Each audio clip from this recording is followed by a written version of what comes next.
Bonjour Cyril pour la Freeride TV, présentation de la nouvelle Sprint Starboard 2020. Voilà, donc toute nouvelle Sprint.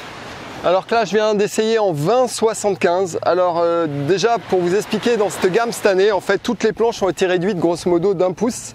Ici au niveau vraiment du cockpit. Et on a regagné un petit peu de volume ici sur le, on va dire au niveau de l'avant, au niveau des pieds. Voilà, de manière à compenser un petit peu cet équilibre. Les rails ont été également bien retendus, ils sont relativement droits sur cette partie-là. Et du coup, en fait, la planche est un petit peu plus épaisse là, un petit peu retendue au niveau des lignes de côte, mais l'intérieur du cockpit a bien été creusé. Ce qui fait que quand on est à l'intérieur, on n'a pas du tout l'impression d'avoir moins de place. C'est vraiment équivalent au modèle de l'année dernière qui avait 1 pouce de plus. Donc là, moi personnellement, avec mes 70 kg, je suis sur la 20-75. L'année dernière, j'avais la 21,5. Si vous êtes un petit peu plus lourd, je dirais sur des gabarits autour de 80 kg, on va vous conseiller cette année la 22, qui va être vraiment l'équivalent de la 23 de l'année dernière. Et si vous êtes encore un petit peu plus lourd, 85-90 kg, vous voulez un peu plus de stabilité ou que vous voulez une planche hyper polyvalente pour tout faire, parce que je vais y revenir, la Sprint est hyper polyvalente, vous pouvez prendre la 24, la nouvelle, qui remplace la Sprint 25 de l'année dernière. Donc par rapport à cette année, les planches ont donc légèrement été revues au niveau du shape, vraiment sur cette partie-là. Au niveau de la carène, on va retrouver le triple concave, avec vraiment le gros concave marqué sur les côtés. Vous voyez, l'avant qui est toujours un petit peu légèrement bombé sur l'arrière. On va retrouver par contre, toujours pareil, comme on avait retrouvé en 2019, une 2018 et 2019, un arrière un petit peu plus plat.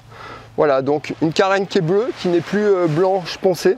Maintenant elles sont bleues, finissent toujours un petit peu poncé brush carbone. Ce qui a changé également, c'est les pads, donc toujours plusieurs densités de pads, de manière à ce que quand on recule déjà au centre de la planche, vous n'avez pas de pads, qui permet d'avoir un placement de pied. On sait exactement où son pied est placé par rapport à une planche qui aurait que du pads partout. Et puis les 3 densités de pads, c'est notamment le pad avec des petits losanges un petit peu ici comme sur l'avant, qu'on retrouve sur l'arrière, ce qui fait que quand on recule, on sait de suite où on est placé.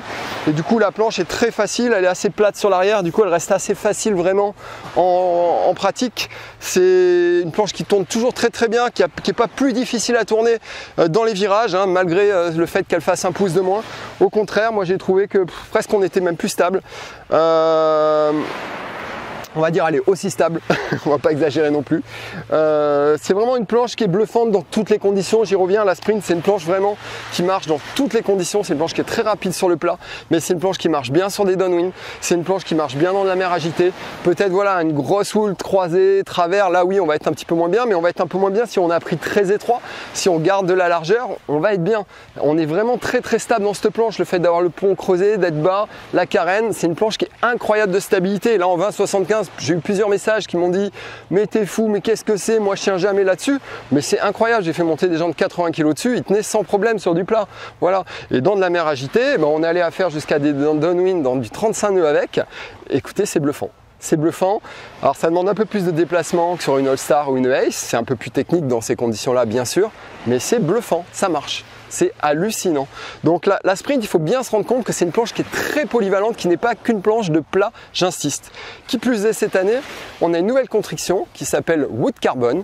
Et donc du coup, la Sprint existe toujours en sandwich carbone avec la technologie vraiment sandwich, avec vraiment la plaque de PVC prise entre 2 couches de carbone pour vraiment le maximum de rigidité, de solidité et de légèreté. Donc c'est la construction que je vous présente. Et vous avez la construction Wood Carbon qui est un mix en fait avec des renforts bois sous le pont sur pas mal de zones et du carbone quand même sur les côtés et de la fibre de verre. Donc c'est un mix un peu des 3 densités. On a gagné du coup par rapport à la construction hybride carbone de l'année dernière à peu près 500 grammes par planche. Ce qui fait qu'on n'a plus un énorme écart avec la sandwich carbone. En mix c'est un peu moins nerveux, un petit poil moins rigide. Et ça sort par contre à 2199 €. Donc une 14-22 ou une 14-24, c'est une planche super polyvalente, hyper performante, que ce soit sur un lac ou dans de la mer agitée, à 2199 €. Ça laisse pas mal réfléchir et du coup elle rentre un peu en concurrence avec la All-Star qui elle aussi a bien évolué. Je vais vous en parler dans le test de la All-Star, voilà. Mais la Sprint vraiment c'est un coup de cœur. Alors je reviens juste un petit peu sur les performances. On a vraiment fait des comparatifs entre la 2019 et la 2020 pour essayer de vraiment vous dire au maximum ce qui est changé. Alors c'est vrai que cette zone un petit peu plus un petit peu plus, on va dire, volumineuse sur cette partie un petit peu plus haute, ben moi je trouve que au contraire on gagne en stabilité, et c'est surtout quand on va être amené à vraiment mettre un petit peu j'arrive plus à parler, excusez-moi, on va mettre un petit peu d'accélération, qu'on sent vraiment la planche qui a un plus d'accélération par rapport au modèle précédent. On a l'impression que la planche a plus d'inertie, on a l'impression également qu'elle démarre un petit peu plus vite quand on part de la position à l'arrêt à une accélération. Sur les comparatifs qu'on a fait, on n'a pas une énorme différence, mais à chaque fois on grattait peut-être une demi-planche sur un 500 mètres. Donc c'est des petites différences qui fait que à force sur du long, eh ben, on va encore gagner. Donc ce qui est sûr, c'est qu'elle n'est pas moins performante, on gagne un petit peu. On va pas vous dire que ça va 2 fois plus vite, non, mais on gagne encore un petit peu, et les mètres, des mètres gagnés les uns après les autres. Et surtout, j'insiste, on ne perd absolument pas en accessibilité dans toutes les conditions. Là vraiment, on l'a essayé dans toutes les conditions. On a même pris des petites vagues avec, ça surfe toujours très bien. Enfin, ça reste une planche tendue, donc petite vague, après grosse vague, ça sera un peu technique quand même. Hein. Mais voilà, c'est vraiment une planche super qu'on peut que vous conseiller si vous voulez une des planches les plus rapides du marché.